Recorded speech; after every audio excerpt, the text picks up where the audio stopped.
What's your I didn't start it, but I definitely finished it moment? Story 1. So this happened about 2 years ago, during my first year in college. I had this guy Nicholas in my statistics class who kept asking me out despite me saying no like 5 times. After the final rejection, he started giving me these weird looks, but I didn't think much of it. One night I'm walking back to my car after a late study session, and I see someone crouched by my tire. As I get closer, I realize it's Nicholas and he's letting the air out of my tire. I'm not confrontational at all, so I just quietly backed away and took pics from behind a tree. He didn't see me. I was furious, but also scared because WTF? Who does that? But instead of confronting him directly, I decided to play the long game. The next day in class, I acted completely normal, even smiled at him. He looked confused, but seemed pleased. After class, I approached him all friendly and was like, "Hey, can you help me with this stats problem? Maybe we could study together." His face lit up like I just asked him to marry me El Mao. We agreed to meet at the campus coffee shop that evening. I showed up early and waited. When he arrived, I acted super sweet for about 5 minutes before sliding my phone across the table with the pics of him messing with my tire. The color literally drained from his face. I told him I'd already emailed the pics to campus security, the dean's office, and my parents. Then I showed him the text I'd drafted to send to every girl in our class warning them about him, my finger hovering over send. He started begging, saying it was just a joke. He only wanted me to need a ride so he could offer to help. I told him he had 2 options. 1, I press charges for vandalism and get him expelled. Or 2, he pays for 4 brand new tires for my car, not just the one he messed with, and transfers to a different class section. The bill for the tires came to over $600. He paid it the next day, and I never saw him in my class again. Story 2. We moved into this cute little house with an amazing backyard where I immediately started a vegetable garden. Put so much work into it.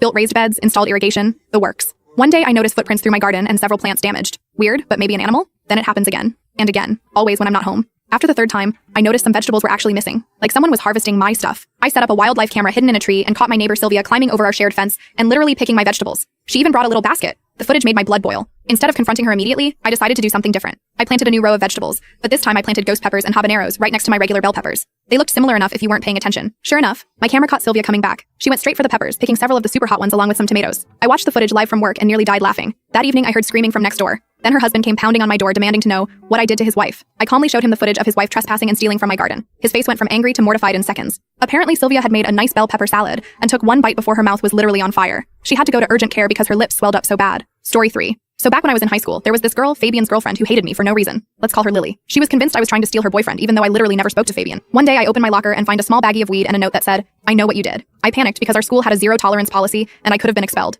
I knew immediately it was Lily trying to set me up. I took the stuff to the bathroom, flushed the weed, and tried to figure out what to do. I was freaking out because I knew she'd Fabianably tell a teacher to search my locker. But then I remembered, my dad had given me this tiny voice recorder for safety when walking home alone. I had it in my backpack. A plan formed in my mind. Next day, I put the recorder in my pocket and approached Lily when she was with her friends. I straight up asked her why she put drugs in my locker. She laughed and denied it at first, but I kept pushing, saying I had proof and witnesses. She got nervous and pulled me aside, away from her friends. That's when she admitted it, thinking we were alone. She bragged about how she was going to get me expelled because she thought Fabian had a crush on me. She even threatened to plant more stuff if I didn't stay away from her man. Little did she know I was recording everything. I didn't say a word, just walked away while she looked confused. Instead of going to the principal, I went to Lily's parents' workplace. Her mom was a bank manager and her dad worked at the same place. I played them the recording of their daughter admitting to planting drugs on another student. They were horrified. They grounded her, made her apologize to me in front of the principal, and she had to do community service chosen by her parents for months.